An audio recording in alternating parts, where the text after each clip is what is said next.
Hello दोस्तों, welcome करता हूं मैं आपको आपके अपने यूट्यूब चैनल सिविल इंजीनियर एफबीएच में। तो दोस्तों, जो हमारी आज की वीडियो है इसमें हम डिस्कस करने वाले हैं। हम एक नया सब्जेक्ट स्टार्ट करने वाले हैं, आरसीसी। आरसीसी में जो हमारा पहला पार्ट है जिसको कि हम कंक्रीट टेक्नोलॉजी कहते हैं। तो कंक्रीट टेक्नोलॉजी में 2 या 3 वीडियोस में कंप्लीट कर दूंगा कंक्रीट टेक्नोलॉजी। और जो आरसीसी का पोर्शन है, आरसीसी का पोर्शन जो है, इसमें ज़्यादातर जो क्वेश्चंस पूछे जाते हैं वो आईएस कोड की रिकमेंडेशंस पूछी जाती है। तो आईएस कोड के लिए मैं सेपरेट 5 से 10 वीडियोस बनाऊंगा जो कि आपको बहुत ही ज़रूरी है आपके लिए देखनी। तो वो वीडियो भी 2-4 दिन में आ जाएंगी। तो पहले हम कंक्रीट टेक्नोलॉजी के बारे में डिस्कस करने वाले हैं। कंक्रीट टेक्नोलॉजी होती क्या है और कंक्रीट टेक्नोलॉजी में हमारे पास कैसे कैसे क्वेश्चन बन जाते हैं। जो ये आरसीसी का सब्जेक्ट है इसमें मुझे लगता है कि 15 में से 5 मार्क्स जो है वो कंक्रीट टेक्नोलॉजी से आपसे पूछे जाएंगे। तो पहले ही देखते हैं कि कंक्रीट होता क्या है। Concrete is mixture of the binding materials like lime और cement, well graded coarse and fine aggregates, water and some admixtures. तो कंक्रीट में होता क्या क्या है हमारे पास, तो ये चीजें हमें देखनी है कि कंक्रीट में होता क्या क्या है। तो पहले ही आप देख सकते हैं कि हमारे पास जो कंक्रीट होता है इसमें हमारे पास डिफरेंट टाइप्स ऑफ इंग्रेडिएंट्स होते हैं। पहले ही हमारे पास बाइंडिंग मटेरियल होता है जो हमारे पास सीमेंट होता है जनरली। और हमारे पास एग्रीगेट्स होते हैं। एग्रीगेट्स 2 टाइप के होते हैं, एक होते हैं कोर्स एग्रीगेट्स और एक होते हैं हमारे पास फाइन एग्रीगेट्स। कोर्स एग्रीगेट्स भी होते हैं, फाइन एग्रीगेट्स भी होते हैं जिसको हम सैंड भी कहते हैं। और इसके बाद हमारे पास क्या आता है, इसके बाद वाटर ऐड करते हैं। और जब हमें ज़रूरत होती है तो हम एग्रीगेट्स जो हमारे पास एडमिक्सचर्स होते हैं, एडमिक्सचर्स भी हम ऐड करते हैं। तो ये कुछ चीज़ें हैं जो हम कंक्रीट बनाने के लिए हमारे पास होती है। पहले ही बाइंडिंग मटेरियल जो कि सीमेंट होता है, एग्रीगेट्स होते हैं, course aggregates and fine aggregates. Fine aggregates को हम सैंड कहते हैं, इसे बजरी कहते हैं।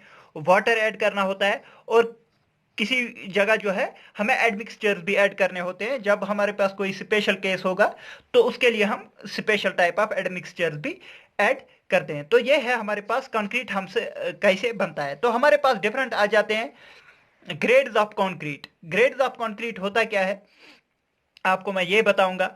और जो यहाँ पर नॉमिनल ग्रेड्स होते हैं और हमारे पास डिजाइन मिक्सेस होते हैं, एक होता है नॉमिनल मिक्स, एक होता है डिजाइन मिक्स। तो इन सब के बारे में डिस्कस करेंगे। तो हमारे पास ग्रेड्स ऑफ कंक्रीट जो है वो 28 डेज क्यूब स्ट्रेंथ से हम मेजर करते हैं। क्यूब स्ट्रेंथ मैं अभी बताऊंगा आपको जब हम कंक्रीट के टेस्ट पढ़ेंगे।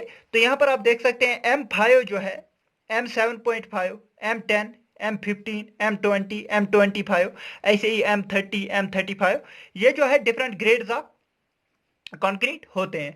तो M5 के लिए हमारे पास रेशियो क्या होता है, आपको हर एक के सामने A1111 लिखना है क्योंकि ये रेशियो भी आपसे पूछा जाता है। JKSSB ने बहुत बार पूछा है कि रेशियो बताओ कि M20 का क्या है, M25 का क्या है। तो यहाँ पर आप देख सकते हैं 1 1 हर एक के सामने लगा दिया। फिर आपको क्या लगाना है, यहाँ पर 5 लगा दिया, 4, 3, 2, 1.5 एंड 1। सिर्फ आपको ये याद रखना है 5 4 3 2, यहाँ पर 1.5 है और 1 है। इसके बाद इनको डबल करना है, जो हमने बीच में लिखा इसको डबल करना है तो हमारे पास नेक्स्ट रेशियो आ जाएगा 1 5। ये 5 को डबल करेंगे तो 10 आ जाएगा, 4 को डबल करेंगे तो 8 आ जाएगा, 3 को डबल करेंगे तो 6 आ जाएगा, 2 को डबल करेंगे तो 4 आ जाएगा, और 1.5 को डबल करेंगे तो 3 आ जाएगा, 1 को डबल करेंगे तो 2 आ जाएगा। तो ये आ जाते हैं हमारे पास रेशियोज। रेशियोज मैंने आपको बता दिया कि अगर आपको याद भी नहीं रहेंगे तो आप कैसे इनको डिराइव कर सकते हैं वहां पर ही जल्दी जल्दी, तो आपको समझ में आ जाएगा। तो ज्यादातर आपको M15 M20 का याद रखना है, 1 2 4 और 1 1.5 एंड 3। M25 का भी पूछा जाता है। तो ये जो है हर एक रिकमेंडेशन जो भी पूछी जाती है वो ज्यादातर M15 M20 और M20 के 5 के बारे में ज्यादातर रिकमेंडेशन पूछी जाती है। तो ये चीजें आपको याद रखनी है। तो ये जो है हमारे पास नॉमिनल मिक्स है। नॉमिनल मिक्स क्या होता है, M20 तक जो भी डिजाइन करते हैं M20 तक, इसको हम नॉमिनल मिक्स कहते हैं, नॉमिनल मिक्स। तो आपसे ये क्वेश्चन पूछा जा सकता है, हमारे पास नॉमिनल मिक्स होते हैं और डिजाइन मिक्स होते हैं। तो आपसे ये क्वेश्चन पूछा जाएगा कि नॉमिनल मिक्स हम कहां तक डिजाइन करते हैं नॉमिनल मिक्स। तो M20 तक हम नॉमिनल मिक्स मानते हैं, M25 से ऊपर जो है वो हम डिजाइन मिक्स बनाते हैं। डिजाइन मिक्स क्या होता है? डिजाइन मिक्स होता है कि हम प्रॉपर टेस्ट करते हैं, तो उसके बेसिस पे हम ये निकालते हैं कि सीमेंट कितना डालेंगे, सैंड कितना डालेंगे, एग्रीगेट्स कितना डालेंगे। वहां पर क्वालिटी कंट्रोल जो है वो बेटर होता है, तब जाके हमारे पास M40 जैसा, यहां पर आप देख सकते हैं हम कितना कम करते रहेंगे आगे जो है course aggregates and fine aggregates को, तो हम ज्यादा कम तो नहीं कर सकते, इसीलिए जो है वो वहां पर जो है प्रॉपर प्रोपोर्शन निकाला जाता है, उसी को हम डिजाइन मिक्स कहते हैं। तो M25 से ऊपर जो होते हैं उनको डिजाइन मिक्स कहा जाता है। वो वहां पर ही हम साइट पे अच्छी तरह जो है टेस्ट वगैरह करके वो मिक्सेस बनाते हैं। तो यहाँ पर जो नॉमिनल मिक्स होते हैं, नॉमिनल मिक्स हम कैसे बनाते हैं? हमारे पास 1:5:10 है रेशियो। तो ये होता है सीमेंट, ये होता है सैंड, ये होता है एग्रीगेट्स। तो हम क्या करते हैं, हम सीधा देखते हैं कि एक कंटेनर, उसी कंटेनर से एक जो है वो सीमेंट ले लिया, 5 उसी कंटेनर से सैंड ले लिए और 10 जो है वो एग्रीगेट्स ले लिए, तो हमारे पास M5 जो मिक्स बन जाता है। तो हम ये जो है जहां पर हमें ऑलरेडी रेशियोज दिए होते हैं, तो इनको हम क्या कहते हैं? नॉमिनल मिक्सेस कहते हैं। जो हम प्रॉपरली डिजाइन करते हैं कि हमें कितना एग्रीगेट्स वगैरह डालना होता है, तो उसे हम डिजाइन मिक्स कहते हैं। तो ये चीज आपसे पूछी जा सकती है, design mix. Design mix higher grades के लिए, M20 से ऊपर वाले जो ग्रेड्स होते हैं वहां पर हम डिजाइन मिक्स से बनाते हैं उन कंक्रीट्स को, और जो हमारे पास M20 तक है वो हम नॉमिनल मिक्स से बनाते हैं। तो ये चीज आपको याद रखनी है। नेक्स्ट आ जाते हैं हमारे पास, M यहां पर मिक्स को डिनोट करता है, और ये जो 5, 7.5, 10 ये चीजें तो आपको पता ही होगी, ये होती है कैरेक्टरिस्टिक कंप्रेसिव स्ट्रेंथ। और characteristic compressive strength for example हमारे पास M5 है, तो M है हमारे पास मिक्स, और 5 जो है यह है कैरेक्टरिस्टिक कंप्रेसिव स्ट्रेंथ 5 न्यूटन पर mm स्क्वायर, न्यूटन पर mm स्क्वायर में दिया होता है। तो यह होती है हमारे पास कैरेक्टरिस्टिक कंप्रेसिव स्ट्रेंथ। ऐसे ही हमारे पास M20 अगर है, M है हमारे पास मिक्स और 20 है, 20 न्यूटन पर mm स्क्वायर जो है ये है कैरेक्टरिस्टिक कंप्रेसिव स्ट्रेंथ। तो ये चीजें आपको याद रखनी है। कभी कभार इतने आसान क्वेश्चन भी पूछे जाते हैं। तो नेक्स्ट आ जाते हैं हमारे पास, कैरेक्टरिस्टिक कंप्रेसिव स्ट्रेंथ क्या होती है? तो कैरेक्टरिस्टिक कंप्रेसिव स्ट्रेंथ होती है, पहले मैं आपको ये बताऊंगा कि कैरेक्टरिस्टिक कंप्रेसिव स्ट्रेंथ क्या होती है। अगर हमने, आपको पता ही होगा कंक्रीट के लिए हम जो क्यूब्स बनाते हैं, हम क्यूब्स बनाते हैं जिन पे टेस्ट करते हैं, वो होते हैं 15 centimetre into 15 centimetre into 15 centimetre, या आप 150 इंटू 150 इंटू 150 mm लिखते हैं। तो ये होते हैं हमारे पास क्यूब। ये क्यूब जो है अगर हम 100 क्यूब बनाएंगे, 100 क्यूब बनाएंगे, 100 क्यूब्स में से M20 हमने देखा, M20 से ऊपर जो स्ट्रेंथ है 95 क्यूब्स की स्ट्रेंथ जो है M20 से ऊपर है, और सिर्फ 5 क्यूब्स की स्ट्रेंथ जो है वो M20 से नीचे है। अगर M20 से हमने 100 क्यूब्स लिए, 100 क्यूब्स में से अगर 95 क्यूब्स की जो स्ट्रेंथ है वो M20 से ज्यादा है या M20 है, और सिर्फ 5 क्यूब्स जो है वो M20 से कम स्ट्रेंथ दिखा रहे हैं, तो इसका मतलब है हम M20 इसको कैरेक्टरिस्टिक कंप्रेसिव स्ट्रेंथ 20 न्यूटन पर mm स्क्वायर जो है इसकी कैरेक्टरिस्टिक कंप्रेसिव स्ट्रेंथ मान सकते हैं। तो यह होती है कैरेक्टरिस्टिक कंप्रेसिव स्ट्रेंथ। तो कैरेक्टरिस्टिक कंप्रेसिव स्ट्रेंथ क्या होती है? जहां पर हमारे पास not more than 5% of test results are expected to fall, मतलब कि जो हमारे पास 20 अगर हम देख रहे हैं, 20 से नीचे जो है 5% टेस्ट रिजल्ट सिर्फ और सिर्फ फॉल करने चाहिए। 5 से ज्यादा परसेंट जो है वो 520 से कम नहीं फॉल करने चाहिए। तो यहां पर डेफिनेशन आप देख सकते हैं, characteristic compressive strength means strength of the material below which not more than 5% of the test results are expected to fall. मतलब कि अगर हम M20 ले रहे हैं, M20 या M20 से ऊपर अगर 95 क्यूब्स की स्ट्रेंथ है और सिर्फ 5 क्यूब्स की स्ट्रेंथ जो है M20 से कम है, तो उसे हम कैरेक्टरिस्टिक कंप्रेसिव स्ट्रेंथ मान लेंगे। तो यह चीज आपको याद रखनी है, यह डेफिनेशन सीधे सीधे पूछी जाती है।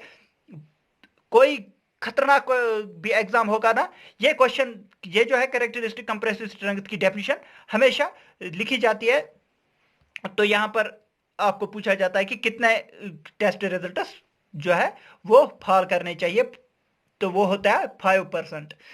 नेक्स्ट आ जाते हैं M20 जो होता है minimum grade of concrete used for RCC. तो ये जो है ये रिकमेंडेशंस है, आईएस कोड से रिकमेंडेशंस है। तो मिनिमम ग्रेड जो आरसीसी के लिए हम यूज करते हैं, हमारे पास दो होते हैं, एक होता है पीसीसी, एक होता है आरसीसी। पीसीसी होता है plane cement concrete. Plane cement concrete मतलब कि अगर हम कंक्रीट कर रहे हैं उसमें सरिया वरिया नहीं डाल रहे हैं, मतलब कि हम जो है स्टील नहीं डाल रहे हैं, तो उसे हम कहते हैं पीसीसी, प्लेन सीमेंट कंक्रीट, मतलब कि सरिया नहीं डाल रहे हैं, मतलब कि स्टील हम नहीं डाल रहे हैं। और आरसीसी होता है जिसमें हम सरिया डालते हैं, उसे हम आरसीसी कहते हैं। तो आरसीसी के लिए ग्रेड थोड़ा हायर होना चाहिए। तो पीसीसी के लिए जनरली हम M15 भी यूज करते हैं, और कहीं पर जो है M10 भी यूज करते हैं। तो पीसीसी के लिए हम ये भी यूज कर सकते हैं, लेकिन आरसीसी के लिए जो है हमें हायर स्ट्रेंथ का ग्रेड होना चाहिए। तो हम M20 से नीचे जो है आरसीसी के काम में M20 ग्रेड से नीचे हम नहीं यूज करते। तो मिनिमम ग्रेड जो होता है आरसीसी के लिए हमें M20 ग्रेड का यूज करना है। ऐसे ही अगर हम सी वाटर में कंक्रीटिंग कर रहे हैं, मतलब क्या हम कोई ब्रिज बना रहे हैं, सी में से ब्रिज बना रहे हैं, तो उसके लिए जो कंक्रीट हम यूज करेंगे, तो वो आरसीसी के लिए हम M30 यूज करेंगे। अगर ऐसा पूछा जाए कि सी वाटर में हम कौन सा आरसीसी के लिए कौन सा ग्रेड यूज करेंगे, M30। और पीसीसी प्लेन सीमेंट कंक्रीट के लिए सी वाटर में M20 का ग्रेड हम यूज करेंगे। नेक्स्ट आ जाते हैं हमारे पास पोस्ट टेंशनिंग, प्री टेंशनिंग। आपको पता ही होगा, जो हम लास्ट चैप्टर हमारा यहां पर भी है। तो पोस्ट टेंशनिंग में M30 का ग्रेड यूज करते हैं, और प्री टेंशनिंग में जो है हमारे पास M40 का ग्रेड हम यूज करते हैं। तो ये चीजें आपको याद रखनी है, ये डायरेक्टली जो है क्वेश्चंस पूछे जाते हैं इन पे। नेक्स्ट आ जाते हैं हमारे पास डिफरेंट टाइप्स ऑफ ग्रेड्स है आईआर। ये भी क्वेश्चन पूछा जाता है। ऑर्डिनरी ग्रेड हम किसको लेते हैं, M10 टू M20 जो होता है उसे हम ऑर्डिनरी ग्रेड कहते हैं। स्टैंडर्ड ग्रेड जो होता है M25 से M55 तक हम स्टैंडर्ड ग्रेड कंक्रीट यूज कहते हैं इसको। हाई स्ट्रेंथ कंक्रीट किसे कहा जाता है, M60 से M80 तक जो हमारे पास कंक्रीट ग्रेड्स होते हैं, इनको हम हाई स्ट्रेंथ कंक्रीट कहा जाता है। तो आपको डायरेक्टली पूछा जाएगा M30 अगर 35 अगर हमारे पास कंक्रीट है, ये बताओ कि ये कौन सा है। दो तीन ऑप्शंस दिए होंगे, ordinary concrete, standard concrete and high strength concrete, तो इनमें से कौन सा है। तो आपको ये चीज याद होनी चाहिए कि M35 किस में लाई करेगा, इस 25 से 55 के बीच में लाई करेगा, तो स्टैंडर्ड कंक्रीट माना जाएगा। तो नेक्स्ट आ जाते हैं हमारे पास सीमेंटिंग मटेरियल्स। क्या क्या होते हैं हमारे पास सीमेंटिंग मटेरियल्स, होते हैं लाइम से बना सकते हैं हम कंक्रीट, जिप्सम से बना सकते हैं, और सीमेंट कंक्रीट तो आपको पता ही है। तो ये चीजें आपको पता होनी चाहिए, इसमें कुछ ज्यादा हमें जरूरत नहीं है। तो नेक्स्ट आ जाते हैं बल्क डेंसिटी। अगर एक्स्ट्रा लाइट कंक्रीट हमें देखना है, एक्स्ट्रा लाइट कंक्रीट की जो है डेंसिटी 500 kg पर मीटर क्यूब से कम होती है, उसे हम एक्स्ट्रा लाइट कंक्रीट कहते हैं। तो लाइट कंक्रीट जो होता है 500 टू 1800 kg पर मीटर क्यूब जो होता है, उसे हम लाइट कंक्रीट कहते हैं। और डेंस वेट कंक्रीट हम 1800 टू 2500 kg पर मीटर क्यूब कहते हैं, तो डेंस वेट कंक्रीट। और सुपर हेवी कंक्रीट जो होता है हमारे पास, उसकी डेंसिटी जो है वो 2500 kg पर मीटर क्यूब से ज्यादा होती है। तो नेक्स्ट आ जाते हैं हमारे पास इंडियन स्टैंडर्ड कोड 456 1978 ने 7 ग्रेड्स ऑफ कंक्रीट दिखाए थे, और इंडियन स्टैंडर्ड कोड 456 2000 ने 19 ग्रेड्स ऑफ कंक्रीट बताए हैं। तो ये चीज भी आपको याद होनी चाहिए। IS 456 1978 जो है उसमें 7 ग्रेड्स ऑफ कंक्रीट बताए गए थे, और IS 456 2000 में 19 ग्रेड्स ऑफ कंक्रीट बताए गए हैं। तो नेक्स्ट आ जाते हैं नेक्स्ट है हमारे पास स्टेजेस ऑफ कंक्रीट मैन्युफैक्चरिंग। तो कंक्रीट जब हम बनाते हैं तो उस वक्त हमें क्या क्या चीजें करनी होती है, क्या क्या स्टेप्स होते हैं कंक्रीट बनाते समय, तो उनके बारे में हम डिस्कस करेंगे। तो यहां पर आप देख सकते हैं पहला ही स्टेप जो होता है कंक्रीट बनाने का, तो उसे हम बैचिंग कहते हैं। तो बैचिंग क्या होता है, बैचिंग होता है तो controlling the quantity of each material. हर एक मटेरियल की क्वांटिटी हम कंट्रोल करते हैं, मतलब कि हमें एग्रीगेट कितना डालना है, हमें जो है सैंड कितना डालना है, हमें सीमेंट कितना डालना है, और हमें एडमिक्सचर्स कितने डालने हैं, तो उसी को हम बैचिंग कहते हैं। बैचिंग होता है क्वांटिटी कैलकुलेट करना कि कितनी क्वांटिटी हमें लगेगी, कौन सी चीज की क्या क्वांटिटी लगेगी। तो aggregate plus admixture plus water जो है, ये हम कितनी एक्यूरेसी हमें होनी चाहिए, ±3% एक्यूरेसी जो है इन तीन चीजों की होनी चाहिए। एग्रीगेट एडमिक्सचर एंड वाटर जो है ±3% एक्यूरेसी होनी चाहिए। नेक्स्ट आ जाते हैं सीमेंट के लिए, हमारे पास एक्यूरेसी जो है ±2% एक्यूरेसी होनी चाहिए सीमेंट के लिए। तो ये चीजें आपको याद रखनी है, क्योंकि ये डायरेक्टली ऑब्जेक्टिव के फॉर्म में पूछी जा सकती है। मतलब क्या हुआ इसका, इसका मतलब ये हुआ कि अगर आप सीमेंट जो है 2% ज्यादा भी डालोगे कोई चक्कर नहीं होता है, 2% -2 भी लिखा है, मतलब कि 2% कम सीमेंट भी डालोगे तो कोई चक्कर नहीं होता है, उतना हम जो है एलो करते हैं। लेकिन इससे कम और इससे ज्यादा जो है 2% से कम या 2% से ज्यादा हम एलो नहीं करते हैं। तो ये चीजें आपको याद होनी चाहिए। तो बैचिंग जो होती है, बैचिंग दो टाइप की हम करते हैं, या तो हम वेट बैचिंग करते हैं या फिर वॉल्यूम बैचिंग करते हैं। तो वेट बैचिंग और वॉल्यूम बैचिंग क्या होती है, वेट बैचिंग होती है अगर हम ऐसे करेंगे, मतलब हमारे पास 1:5:10 रेशियो है M5 के लिए, तो हम ये करेंगे कि 1 kg सीमेंट लेंगे, 5 kg सैंड लेंगे और 10 kg जो है एग्रीगेट लेंगे। तो इसे हम वेट बैचिंग कहते हैं, कि वेट के हिसाब से जो है बैचिंग करना। मैंने आपको वेट बताया, इसको 1 kg, इसको 5 kg, इसको 10 kg, 10 kg के उनको मिलाएंगे तो वाटर ऐड करेंगे तो हमारे पास वेट बैचिंग हो जाएगी। नेक्स्ट आ जाते हैं हमारे पास वॉल्यूम बैचिंग। सीमेंट जो है हमेशा सीमेंट को वेट के हिसाब से ही मेजर किया जाता है, क्योंकि हमारे पास सीमेंट बैग जो होते हैं वो 50 kg के होते हैं, इसीलिए जो है सीमेंट जनरली हम जो है वेट के हिसाब से ही लेते हैं। और वेट बैचिंग जो होती है, वेट बैचिंग ज्यादा रिकमेंड हम करते हैं, जो भी इंपॉर्टेंट वर्क्स होती है उनके लिए हम वेट बैचिंग ही यूज करते हैं। तो ये चीज आपसे पूछी जा सकती है कि वॉल्यूम बैचिंग या वेट बैचिंग, इनमें से कौन सा ज्यादा अच्छा रहता है। तो वेट बैचिंग जो है वो ज्यादा अच्छा रहता है as compare to volume batching. Volume batching क्या होता है, रिकमेंड फॉर स्मॉल वर्कर्स, जो हमारे पास छोटे काम होते हैं उनके लिए हम जो है वॉल्यूम बैचिंग प्रेफर करते हैं। मतलब क्या हुआ वॉल्यूम बैचिंग का, 1:5:10, फिर से हमें रेशियो यही है M5 के लिए। तो हम क्या करते हैं, एक कंटेनर लिया, इसी में से एक कंटेनर जो है सीमेंट का लिया, 5 कंटेनर्स इसी के जो है सैंड के लिए, और 10 कंटेनर्स इसी के एग्रीगेट्स के लिए, इनको मिलाया और मिक्स किया। तो इसे हम वॉल्यूम के हिसाब से कहेंगे, मतलब कि हमने फिक्स्ड वॉल्यूम जो है वॉल्यूम बैचिंग की है। तो हमारे पास बॉक्स होता है, उसे हम गैज बॉक्स कहते हैं। तो गैज बॉक्स के हिसाब से हम जो है वॉल्यूम बैचिंग करते हैं। Correction for the buckling of the sand is applied, तो यहां पर हमें करेक्शन जो है बकलिंग के लिए जो है, अगर हमारे पास सैंड जो है, सैंड आपको पता ही होगा, सैंड बकल कर जाता है। बकल क्या होता है, बकल होता है कि अगर हम सैंड में थोड़ा 4% तक मॉइस्चर ऐड करते हैं तो उसका वॉल्यूम जो है इंक्रीज हो जाता है। तो उसी वॉल्यूम इंक्रीज को डिक्रीज करने के लिए हम जो है करेक्शन अप्लाई करते हैं। तो 4 to 6% of water in the sand and 20 to 40% increase in the sand volume. तो हमारे पास क्या होता है, अगर हमारे पास 4 से 6% तक वाटर है सैंड में, तो वहां पर वॉल्यूम वो 2 to 40% वॉल्यूम सैंड का इंक्रीज हो जाता है। तो उसी हम डिक्रीज करना होता है, और हमें एडिशनल जो है सैंड ऐड करना होता है। नेक्स्ट आ जाते हैं हमारे पास मिक्सिंग। मिक्सिंग क्या होता है, अब हमने बैचिंग किया, बैचिंग से हमने डिसाइड किया कि हमें कितना सीमेंट डालना है, कितना सैंड डालना है, कितना एग्रीगेट्स डालना है। अब इनको मिक्स करना है। तो मिक्स जो है, एक होता है हैंड मिक्सिंग, एक होता है मशीन मिक्सिंग। तो यहां पर आपसे पूछा जाता है कि हैंड मिक्सिंग के टाइम जो है हमें कितना एडिशनल सीमेंट ऐड करना होता है। तो आपको ये याद रखना है, सॉरी ये 10% है यहाँ पर।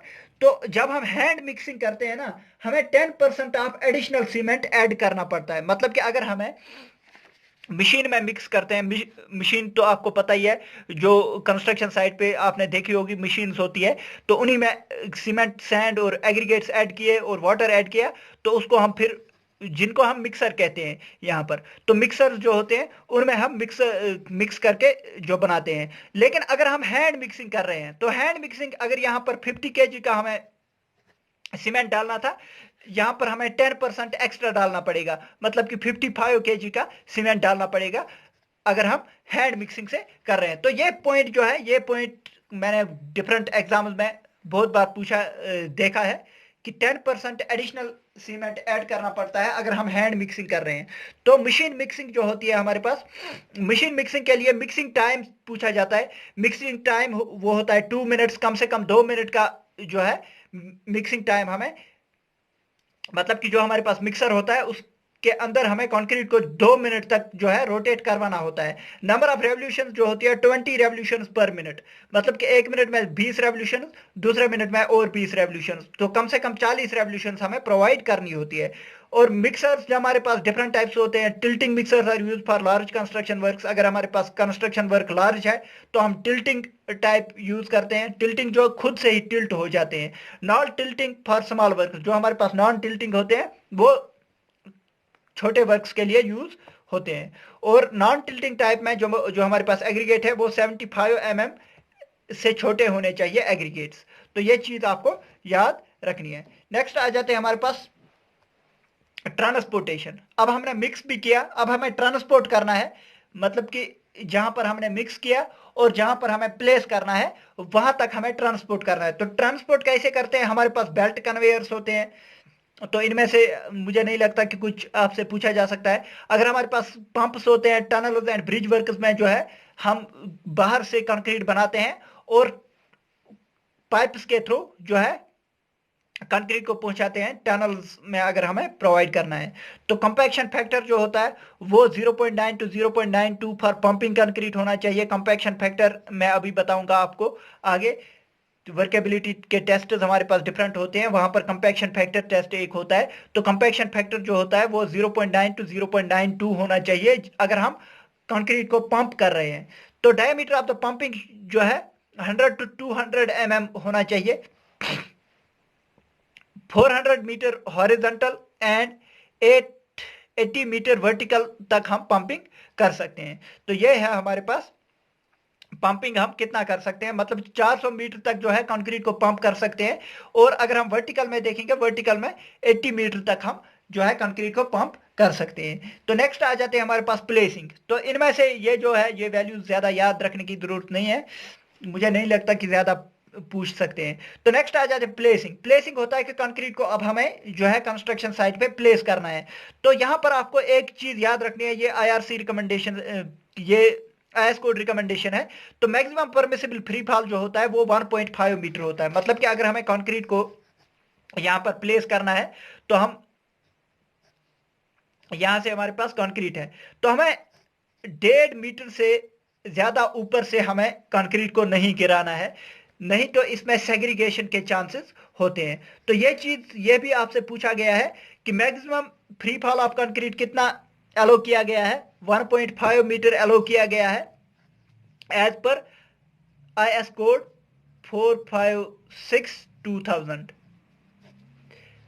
1.5 मीटर जो है फ्री फॉल ऑफ कंक्रीट जो है एलो किया गया है। और अगर हमारे पास फ्री फॉल जो है 1.5 मीटर से ज्यादा है तो वहां पर सेग्रीगेशन होने के चांसेस होते हैं। सेग्रीगेशन आपको पता ही होगा, सेग्रीगेशन मैं अभी भी आपको पढ़ाऊंगा, लेकिन यहां पर भी आप याद रख सकते हैं कि सेग्रीगेशन होता है कि हमारे पास जो कंक्रीट होता है, कंक्रीट में से अगर एग्रीगेट्स बाहर चले जाएंगे और सीमेंट पेस्ट जो है अलग रह जाएगा, मतलब कि एग्रीगेट्स बाहर और सीमेंट पेस्ट अलग हो जाएगा, तो इसे हम जो है सेग्रीगेशन कहते हैं। तो ये चीज भी आपको याद रखना है। Placing of the concrete under water is done by the tremie pipes. तो हम अगर हम अंडर वाटर कंक्रीटिंग कर रहे हैं, मतलब कि पानी के नीचे अगर हम कंक्रीट कर रहे हैं तो वहां पर जो है ट्रीमी पाइप्स के थ्रू जो है कंक्रीटिंग करते हैं। तो स्लंप जो होना चाहिए उसका 150 टू 200 mm होना चाहिए स्लंप, जब हम ट्रीमी पाइप्स के थ्रू अंडर वाटर कंक्रीटिंग कर रहे हैं। तो नेक्स्ट आ जाते हैं हमारे पास कंपैक्शन। कंपैक्शन भी आपको पता ही होना चाहिए। Removal of the entrapped air, मतलब कि हमने जब कंक्रीटिंग की, कंक्रीटिंग के बाद हम, आपने देखा होगा कि कंक्रीटिंग के बाद हम जो है एक नीडल वाइब्रेटर उसमें डाल देते हैं, फिर वाइब्रेशंस करते हैं ताकि उसका जो है उसका वॉल्यूम फिर थोड़ा डिक्रीज हो जाता है, क्योंकि जो अंदर एयर भरा हुआ होता है वो बाहर चला जाता है। तो removal of the entrapped air uniform placement of the concrete, uniformly जो है कंक्रीट को हम प्लेस करते हैं। 5 to 10% of the void cause 30 to 60% decrease in the strength respectively. तो ये चीज आपको याद रखनी है, अगर हमारे पास 5 से 10% एयर वॉइड्स है तो 30 to 60% डिक्रीज इन स्ट्रेंथ होती है, इसीलिए हम कॉम्पैक्शन करते हैं। तो वाइब्रेटर्स हमारे पास होते हैं, सरफेस वाइब्रेटर्स या स्क्रीड वाइब्रेटर्स होते हैं, एक्सटर्नल फॉर्म वाइब्रेटर्स होते हैं, नीडल वाइब्रेटर्स होते हैं। तो ये डिफरेंट टाइप्स ऑफ वाइब्रेटर्स होती हैं जो हम यूज करते हैं। नेक्स्ट आ जाते हैं हमारे पास फिनिशिंग। फिनिशिंग तो आपको पता ही होगा, फिनिशिंग क्या होती है? लेवलिंग और smoothing the top surface of the freshly placed concrete. जो हमारे पास फ्रेशली प्लेस्ड कंक्रीट है उसको हम स्मूथ करते हैं। तो पहले ही स्मूथिंग में 3 हम स्टेप्स करते हैं, एक होता है स्क्रीडिंग, एक होता है फ्लोटिंग, एक होता है ट्रैवलिंग। स्क्रीडिंग, फ्लोटिंग एंड ट्रैवलिंग, ये आपको सीक्वेंस में याद रखने हैं। स्क्रीडिंग पहले की जाती है, उसके बाद फ्लोटिंग की जाती है, इसके बाद ट्रैवलिंग की जाती है। तो स्क्रीडिंग क्या होती है? स्क्रीडिंग होती है, फॉर एग्जांपल आपने ऐसे देखा होगा, अगर आपने कंक्रीटिंग कहीं पर होती देखी है, तो यहां पर अगर हमने कंक्रीट बिछाया हुआ है तो हम एक जो है स्क्रीड लेते हैं, फिर उसके ऊपर ऐसे घुमाते हैं, जो भी एक्स्ट्रा कंक्रीट पड़ा होता है तो उसको बाहर निकालने की कोशिश करते हैं, उसे हम स्क्रीडिंग कहते हैं। स्क्रीडिंग हो गया, आपको समझ में आ गया, जो एक्स्ट्रा ऊपर नीचे होता है कंक्रीट में उसको रिमूव करने के लिए हम स्क्रीडिंग करते हैं। तो उसके बाद हमारे पास होती है फ्लोटिंग। फ्लोटिंग क्या होती है? हमारे पास वुडन फ्लोट होता है, आपने देखा होगा, अगर आपने कंक्रीटिंग का काम देखा होगा, वुडन फ्लोट होता है हमारे पास, तो उससे जो है हम फ्लोटिंग करते हैं, मतलब कि उससे थोड़ा स्मूथनिंग करते हैं। तो इसके बाद आ जाता है हमारे पास ट्रैवलिंग। ट्रैवलिंग क्या होता है? जब हम फाइनल फिनिश देते हैं उसको, फाइनल फिनिश के लिए हमारे पास जो है एक स्टील या आयरन का बना हुआ होता है हमारे पास एक ट्रॉवल, तो हम उससे प्रॉपर स्मूथनिंग उसको करते हैं। तो ये चीज आपको याद रखनी है, स्क्रीडिंग क्या होती है, फ्लोटिंग क्या होती है, ट्रैवलिंग क्या होती है। The process of striking of the extra concrete to bring the top surface to the proper grade, मतलब जो ऊपर कंक्रीट होता है उसको रिमूव करना, उसी को स्क्रीडिंग कहते हैं। नेक्स्ट आ जाते हैं हमारे पास फ्लोटिंग। फ्लोटिंग क्या होता है? It consists of removing the irregularities on the surface of concrete, it is done by the wooden float. हमारे पास वुडन फ्लोट होता है तो उससे थोड़ा सफाई उस पर करते हैं, तो उसे कहते हैं फ्लोटिंग। नेक्स्ट आ जाते हैं ट्रैवलिंग। ट्रैवलिंग क्या होती है? It is the final operation of finishing, it gives the smooth finish. तो हमारे पास जो ट्रैवलिंग होती है, ये फाइनल फिनिश देने के लिए हम ट्रैवलिंग करते हैं। तो ट्रैवलिंग हमारे पास आपको पता ही है, स्टील का होता है या फिर आयरन का होता है, तो उसे हम ट्रैवलिंग करते हैं। नेक्स्ट आ जाते हैं हमारे पास क्यूरिंग। क्यूरिंग क्या होता है? ये लास्ट है हमारे पास स्टेप। तो क्यूरिंग क्या होता है? क्यूरिंग आपको पता ही है, जब हमने कंक्रीट किया उस पर हमें पानी लगाना पड़ता है, तो ये हर एक को पता ही होगा कि क्यूरिंग क्या, क्यों हम करते हैं। तो आपको ये याद रखना है, it is the process of preventing the loss of moisture from the concrete. Moisture concrete से बाहर न चला जाए, तो उसी लिए हम जो है क्यूरिंग करते हैं। तो curing period for rapid hardening cement जो होता है वो 3 to 7 डेज होता है। अगर आपको क्यूरिंग पीरियड पूछा जाए तो आप 7 डेज करके आना। 7 डेज जो होता है वो क्यूरिंग पीरियड होना चाहिए। अगर हमारे पास लो हीट सीमेंट है, लो हीट सीमेंट के लिए हमारे पास क्यूरिंग पीरियड ज्यादा होता है। कंबाइनेड वाटर जो होता है वो इवापरेबल नहीं होता है, मतलब कि अगर हमारे पास कंक्रीट के अंदर स्ट्रक्चरल वाटर है वो इवापरेट नहीं होता है। अगर कैपिलरी वाटर होता है या जेल वाटर होता है तो वो इवापरेट होता है। For high alumina cement steam curing is not used. अगर हमारे पास हाई एल्यूमिना सीमेंट है उसके लिए हम स्टीम क्यूरिंग यूज नहीं करते हैं। स्टीम क्यूरिंग जो है वो स्टीम हम लगाते हैं, उससे हम क्यूरिंग करते हैं, उसे स्टीम क्यूरिंग कहा जाता है। तो ये पॉइंट पूछा गया है कहीं पर एग्जाम में, इसलिए मैंने यहाँ पर ये पॉइंट ऐड किया है। हाई एल्यूमिना सीमेंट अगर है तो वहां पर हम स्टीम क्यूरिंग को प्रेफर नहीं करते हैं। नेक्स्ट आ जाते हैं हमारे पास, जो हमारे पास डिफरेंट क्यूरिंग टाइप्स होते हैं। एक होता है पॉन्डिंग, स्लैब्स एंड रोड्स में यूज करते हैं। स्प्रिंकलिंग जो है, स्प्रिंकलिंग मतलब कि पानी का छिड़काव करना, तो उसे वर्टिकल सरफेस के लिए यूज करते हैं। मेम्ब्रेन क्यूरिंग जो होता है, स्कैर्सिटी ऑफ वाटर जहां पर होती है वहां पर मेम्ब्रेन क्यूरिंग करते हैं। एक होता है गनी बैग्स। गनी बैग्स आपको याद रखने होते हैं। जो हमारे पास बोरियां होती है, तो बोरी को पहले वेट किया जाता है, उसको कंक्रीट के साथ लगाया जाता है, रखा जाता है, तो उसे हम गनी बैग्स कहते हैं। फिर होता है स्टीम और एक्सेलरेटेड क्यूरिंग। स्टीम क्यूरिंग या फिर एक्सेलरेटेड क्यूरिंग जो होता है वो प्रीकास्ट कंक्रीट वर्क के लिए हम यूज करते हैं। ये चीजें आपको याद रखनी है। पॉन्डिंग जो है स्लैब्स एंड रोड्स में करते हैं। तो पॉन्डिंग आपको पता ही है, हम थोड़ा, आपने स्लैब्स के ऊपर देखा होगा, हम थोड़ा ऐसे, ये अगर हमारे पास एक स्लैब है तो हम यहाँ पर थोड़ा ऐसे डब्बे बनाते हैं, तो फिर इनमें वाटर ऐड करते हैं, तो वाटर यहाँ पर होता है, तो इसे हम पॉन्डिंग कहते हैं। स्प्रिंकलिंग होती है अगर हमारे पास एक कॉलम है या वॉल है, तो इस पे हम जो है इसको जो है वाटर हम नहीं लगा के रख सकते हैं, तो इसको स्प्रिंकल करते हैं। मतलब कि सुबह हम लगाते हैं पानी, फिर 2-4 घंटे के बाद फिर लगाते हैं पानी, तो इसको कहते हैं स्प्रिंकलिंग। इसके बाद आ जाता है मेम्ब्रेन क्यूरिंग। मेम्ब्रेन क्यूरिंग वहां कर यूज की जाती है जहां पर स्कैर्सिटी ऑफ वाटर हो, वाटर की कमी होती है। गनी बैग्स कहां पर यूज करते हैं? स्ट्रक्चरल कंक्रीट के लिए हम गनी बैग्स यूज करते हैं, और स्टीम क्यूरिंग जो है प्रीकास्ट कंक्रीट वर्क के लिए यूज होती है। तो ये चीजें आपको याद रखनी है। तो दोस्तों आज की वीडियो में इतना ही। अगर आपको वीडियो पसंद आई, लाइक कीजिए, वीडियो को शेयर कीजिए अपने दोस्तों के साथ, और सब्सक्राइब कीजिए हमारे चैनल सिविल इंजीनियर एपीएच को। थैंक यू दोस्तों, thank you for watching the video.